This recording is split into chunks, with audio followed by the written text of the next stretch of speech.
Avant aujourd'hui, il semblait qu'il n'y avait pas d'image de bodycam de ce qui se passait avant la mort de Young Scooter. Eh bien, à l'exception de cet appel au 911. Tout porte à croire que cette affirmation d'une fusillade n'est pas vraie. Mais ce n'est pas le pire. Non seulement il n'y a pas d'image de la caméra corporelle, mais il n'y a pas non plus de vidéo de toutes les caméras annulaires ou de vidéosurveillance de la zone qui ont filmé la mort du rappeur. Certains fans se sont donc retroussés les manches et ont fait un travail de fond pour trouver des preuves. Et ce qu'ils ont trouvé est choquant. Les preuves manquantes. Dans les jours qui ont suivi la mort tragique de Young Scooter, le 28 mars 2025, une tendance inquiétante a commencé à se dessiner qui a laissé les fans, les membres de la famille et les enquêteurs perplexes. L'absence totale de preuves visuelles documentant ces derniers instants. Bien que nous vivions à une époque où presque tous les événements importants sont filmés, que ce soit par des systèmes de surveillance, des caméras corporelles de la police ou des téléphones portables de passants, aucune image ou vidéo n'a fait surface montrant ce qui est réellement arrivé au rappeur d'Atlanta, âgé de 39 ans, lorsqu'il a prétendument subi des blessures mortelles alors qu'il s'enfuyait de la police. Ce manque flagrant de documentation visuelle est devenu l'un des aspects les plus troublants de l'affaire. Selon l'Atlanta Journal-Constitution, la police a répondu à un appel au 911 au domicile de Young Scooter, situé au 273 William Nye Drive Sud-Est, dans le quartier de Lakewood Heights à Atlanta. Selon le récit officiel, lorsque les agents ont frappé à la porte, quelqu'un l'a brièvement ouverte avant de la refermer, ce qui a incité deux personnes à s'enfuir par l'arrière de la maison.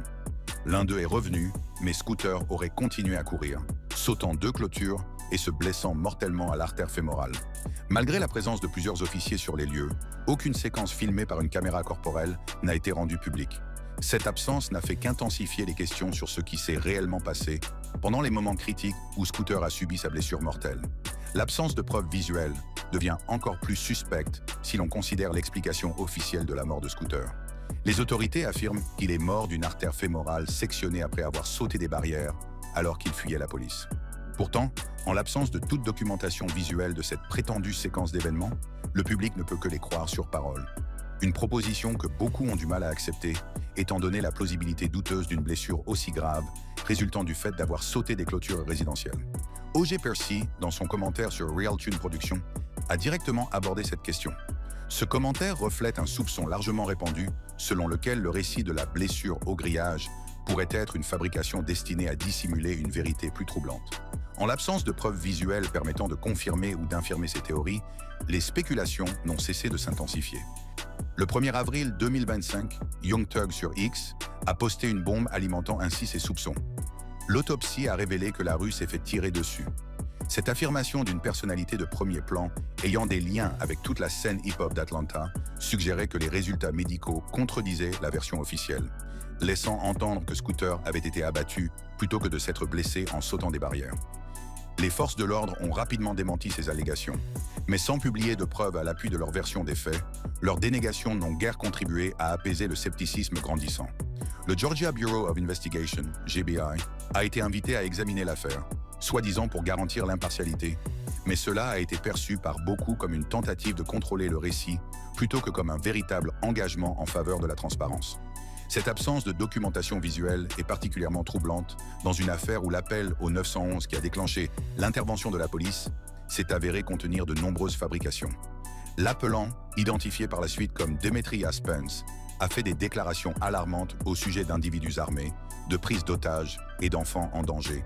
Aucune de ces déclarations n'a été confirmée lorsque la police est arrivée sur les lieux. L'enregistrement de cet appel a été rendu public, ce qui soulève des questions quant à la raison pour laquelle les preuves audio susceptibles d'étayer le récit officiel sont rendues publiques, alors que les preuves visuelles qui pourraient le contredire restent cachées. Cette transparence sélective n'a fait qu'accroître les soupçons quant à ce que les autorités pourraient cacher. En l'absence de preuves visuelles officielles, les gens ont cherché des réponses par d'autres moyens. Un fil de discussion Reddit contenant de nombreux commentaires témoigne de ces efforts, les utilisateurs analysant le peu d'informations disponibles et tentant de reconstituer la séquence des événements. Pendant ce temps, alors que l'enquête se poursuit, des preuves cruciales restent manifestement absentes. Le rapport d'autopsie complet et toute documentation visuelle des derniers instants de Scooter. Sans ces éléments cruciaux, la vérité sur ce qui est arrivé à Kenneth Edward Rashad Bailey le jour de son 39e anniversaire reste entourée de mystères et de suspicions. La communauté hip-hop a réagi avec tristesse et suspicion à l'annonce du décès de Scooter. Playboi Carti a posté sur X « I grew up on this shit SMH RIP ». tandis que Kuwaivo a partagé « Ion Understand » à côté d'une vidéo de Scooter en train de jouer, accompagnée d'émojis de cœur brisé et de mains de prière. Waka Flocka Flame a posté un hommage émouvant sur Instagram Stories. « Street, tu m'as fait pleurer avant mon spectacle. Tu es la colonne vertébrale. Dama Brada. » L'appel au 911 trompeur. L'appel au 911 qui a conduit la police à la porte de Young Scooter le jour de son 39e anniversaire s'est avéré être le catalyseur de la tragédie qui a suivi. Rendu public quelques jours après la mort de Scooter, l'enregistrement audio a révélé un réseau inquiétant de fabrication apparemment conçu pour provoquer une réaction immédiate et potentiellement agressive de la police. Un cas classique de swatting qui allait avoir des conséquences mortelles. Pour comprendre la nature suspecte de cet appel, nous devons examiner ce que l'appelant a prétendu qu'il se passait au 273 William Knight Drive Sud-Est, des allégations qui s'avéreront plus tard entièrement fabriquées. Dès le début, l'appelant crée un scénario exigeant une intervention armée immédiate en affirmant qu'il y a une fusillade active et des violences domestiques en cours. Ce scénario mettrait naturellement les agents en alerte, les préparant à une situation potentiellement dangereuse. L'auteur de l'appel a continué, intensifiant les allégations à chaque déclaration. Ici, l'appelant intensifie ses allégations, affirmant non seulement qu'il vend de la drogue, mais aussi qu'il y a plusieurs individus armés qui exhibent ouvertement des armes. Ces affirmations augmentent encore le niveau de menace perçu par les agents qui interviennent, ce qui peut justifier une approche plus agressive. L'appelant poursuit avec des allégations encore plus inquiétantes. En évoquant la possibilité d'un trafic ou d'une exploitation sexuelle, l'appelant renforce encore la nécessité d'une intervention immédiate. La description d'une femme nue forcée à sortir donne l'impression d'un danger immédiat pour une personne vulnérable. Au fil de l'appel, les allégations sont devenues de plus en plus alarmantes. L'affirmation selon laquelle une femme est retenue en otage représente une escalade significative, suggérant une séquestration en cours qui nécessiterait une intervention immédiate de la police pour être résolue. Plus inquiétant encore, l'appelant a même affirmé qu'un enfant était en danger. Cette allégation d'un mineur en danger serait normalement une priorité absolue pour les agents qui interviennent, ce qui pourrait justifier une intervention encore plus urgente et agressive. Ce qui rend cet appel particulièrement suspect, c'est que lorsque la police est arrivée sur les lieux, elle n'a rien trouvé de ce qui avait été décrit. Il n'y avait aucune preuve d'une fusillade, aucune femme blessée, aucune prise d'otage et aucun enfant en danger. Ce décalage spectaculaire entre les affirmations de l'appelant et la réalité sur place a immédiatement mis en doute l'authenticité et la motivation de l'appel. La police d'Atlanta a arrêté une femme de 31 ans, Demetria Spence, le 1er avril 2025 et l'a accusée d'avoir transmis une fausse alerte publique. Les autorités affirment que c'est elle qui a passé l'appel au 911 qui a entraîné l'intervention de la police au domicile de Young Scooter. TMZ a rapporté que Spence aurait admis avoir passé l'appel lors d'une session Instagram Live avant son arrestation. Cette révélation suggère que l'intervention de la police qui a conduit à la mort de Scooter pourrait avoir été déclenchée par une désinformation délibérée, une pratique connue sous le nom de swatting, où de faux rapports d'urgence sont faits pour provoquer une intervention armée de la police à un endroit spécifique. Dans une tentative apparente d'expliquer ses actions, Spence est apparu plus tard dans une déclaration vidéo. Cette explication a soulevé plus de questions qu'elle n'en a résolu. Si Spence avait réellement été victime d'abus, pourquoi son appel comprenait-il de nombreuses fabrications détaillées sur des otages, des hommes armés et des enfants en danger, au lieu de simplement rapporter des abus réels? Pourquoi a-t-elle prétendu être un membre de la police de quartier au lieu de s'identifier comme une victime? Et surtout, pourquoi admettrait-elle plus tard avoir passé l'appel sur Instagram Live si ses intentions étaient sincères? Le moment choisi pour l'incident, le 39e anniversaire de Scooter, a également fait l'objet d'un examen minutieux, beaucoup faisant remarquer que le fait de l'avoir ciblé ce jour-là suggérait une connaissance préalable de ses allées et venues et de ses activités. Ce niveau de spécificité a conduit certains à se demander si le faux appel au 911 faisait partie d'une opération coordonnée plutôt que d'un acte de harcèlement aléatoire. Entre-temps, des discussions sur les liens présumés de Scooter avec la distribution de drogue ont vu le jour. Des rumeurs sur son implication dans l'héroïne violette se sont répandues en ligne après sa mort, comme en témoigne une conversation sur YouTube. Que ces rumeurs soient fondées ou non, elles ont contribué à alimenter les spéculations sur les motifs potentiels de l'attaque contre Scooter. La référence aux activités liées à la drogue dans l'appel au 911 semblait particulièrement ciblée, soulevant la question de savoir si l'auteur de l'appel avait une connaissance spécifique de Scooter ou s'il tentait délibérément de provoquer une intervention de la police à son domicile. Pour la famille et les amis de Scooter, le fait de savoir que sa mort est due à un faux appel d'urgence ne fait qu'aggraver la tragédie. Son fils, Kenneth Bailey Jr., a particulièrement exprimé son chagrin et sa frustration. partageant des messages émotionnels sur Instagram qui reflètent à la fois sa perte personnelle et sa colère face aux circonstances qui ont conduit à la mort de son père. La communauté hip-hop continue de pleurer la disparition de Scooter, tout en remettant en question la version officielle de son décès. Des artistes comme Playboi Carti, Quavo et Waka Flocka Flame ont rendu hommage à Scooter sur les médias sociaux, honorant sa contribution à la scène rap d'Atlanta, tout en soulevant implicitement des questions sur ce qui s'est réellement passé lors de ces derniers instants. Alors que nous continuons à examiner cette affaire, le mystère central demeure. Qu'est-il arrivé exactement à Young Scooter dans les moments critiques où il a subi sa blessure mortelle? S'agit-il vraiment d'un accident survenu alors qu'il sautait des barrières, comme le prétendent les autorités? Ou y a-t-il plus que cela dans l'histoire? Quelque chose que les autorités n'ont pas voulu ou n'ont pas pu reconnaître? Les explications médicales contradictoires. Alors que l'enquête sur la mort de Young Scooter se poursuit, l'aspect le plus déroutant reste sans doute l'explication officielle de son décès. Selon 11alive.com, Scooter est mort d'une perte de sang résultant d'une artère fémorale sectionnée qu'il aurait subie en sautant des barrières pour tenter de fuir la police.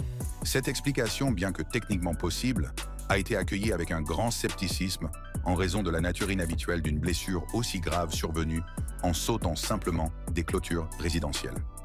O.J. Percy, s'exprimant sur Real Tune Production, a directement remis en question cette explication médicale.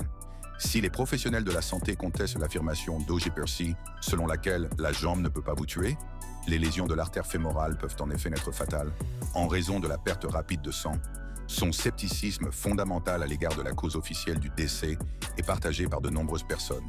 L'artère fémorale est protégée par le fémur, l'os le plus solide du corps humain, ce qui la rend difficile à endommager sans une force extraordinaire ou une blessure pénétrante. Un autre commentateur a exprimé des doutes similaires quant à la plausibilité de la blessure telle qu'elle a été décrite. Ce commentaire met en lumière une question essentielle. Comment le fait de sauter une clôture résidentielle a-t-il pu générer une force suffisante pour briser le fémur, l'un des os les plus solides du corps humain, et endommager l'artère fémorale? Les clôtures d'arrière-cour sont généralement de 4 à 6 pieds d'eau de haut, et si le fait de les sauter peut certainement entraîner des entorses, des éraflures, voire des fractures mineures, des lésions fémorales catastrophiques serait très inhabituel en l'absence d'autres facteurs contribuant à l'accident. La discussion s'est poursuivie avec plus de scepticisme. Ces commentateurs ont souligné l'invraisemblance physique d'une fracture du fémur, l'un des os les plus solides du corps humain, simplement en sautant une clôture résidentielle. Ce scepticisme de bon sens reflétait l'incrédulité du public à l'égard de l'explication officielle, qui semblait de plus en plus artificielle au fur et à mesure que de nouveaux détails apparaissaient. Le mystère s'est épaissi lorsque Young Thug a posté sur X le 1er avril 2025. L'autopsie est revenue, on a tiré sur la rue. Cette déclaration fracassante d'une personnalité influente, ayant des liens avec Scooter, laissait entendre que la cause officielle du décès était délibérément déformée, à savoir que Scooter avait été abattu, vraisemblablement par la police, plutôt que de subir une blessure accidentelle en sautant des barrières. Les représentants des forces de l'ordre ont rapidement démenti ces allégations, réaffirmant par l'intermédiaire de Fox 5 Atlanta qu'aucun coup de feu n'avait été tiré au cours de l'incident et que Scooter n'avait été blessé qu'en sautant des barrières. Toutefois, l'absence d'images de caméras corporelles ou de témoins indépendants permettant de vérifier ce récit n'a fait qu'alimenter le scepticisme. Quel que soit le mécanisme précis de la blessure, les derniers instants conscients de Scooter ont sans aucun doute été marqués par la confusion, la peur et la douleur. Après avoir fui la police qui répondait à ce qui se révélera plus tard être un faux appel d'urgence, il s'est retrouvé en train de saigner abondamment, entouré de policiers, et a probablement pris conscience de la gravité de son état alors que ses forces s'amenuisaient. A-t-il eu le temps de penser à sa famille, à son fils, à la musique qu'il ne fera jamais? Nous ne pouvons qu'imaginer les pensées qui ont pu lui traverser l'esprit alors qu'il luttait pour chaque respiration, son cœur s'emballant pour compenser la perte de sang, sa conscience s'évanouissant progressivement à mesure que le choc s'installait. Lorsqu'il est arrivé au Grady Memorial Hospital, Scooter était probablement déjà en état de choc hypovolémique en raison de la perte massive de sang. Les professionnels de la santé auraient mis en place des protocoles d'urgence, fluides intraveineux, transfusion sanguine, éventuellement chirurgie pour réparer l'artère endommagée. Mais la perte de sang avait été trop importante et trop longue. Ces derniers instants physiques auraient été passés inconscients dans une salle de traumatologie, entouré d'un personnel médical luttant en vain pour lui sauver la vie. La nouvelle de sa mort s'est rapidement répandue sur les réseaux sociaux, provoquant le choc et le chagrin de toute la communauté hip-hop. Pour la famille de Scooter, en particulier son fils Kenneth Bailey Jr., l'explication officielle n'apporte ni fermeture ni réconfort. Les messages émotionnels qu'il a postés sur Instagram reflètent non seulement le chagrin causé par la disparition de son père, mais aussi la colère contre un système qui semble déterminé à minimiser et à obscurcir les circonstances de sa mort. « Mon meilleur ami est parti », a-t-il écrit dans un message poignant, soulignant l'impact personnel de cette perte au-delà de la spéculation et de la controverse publique. O.J. Percy a également remis en question le récit officiel. Cette déclaration reflète à la fois la reconnaissance des obstacles systémiques à la transparence et la détermination à les surmonter. À continuer à faire pression pour que la vérité soit faite sur ce qui est arrivé à Young Scooter dans ces derniers instants, quel que soit le nombre de bureaux impliqués dans l'occultation de cette vérité. Pour l'instant, l'histoire officielle reste que Scooter est mort des suites de blessures subies en sautant des clôtures pour échapper à la police, qui répondait à ce qui s'est avéré être un faux appel d'urgence. Mais pour beaucoup de ceux qui l'ont connu, qui ont suivi sa carrière ou qui ont examiné les circonstances de sa mort, cette explication est loin de répondre aux questions fondamentales sur ces derniers instants. Si vous avez apprécié cette plongée en profondeur, ne vous arrêtez pas maintenant. Cliquez sur la vidéo sur votre écran et plongeons dans une autre plongée.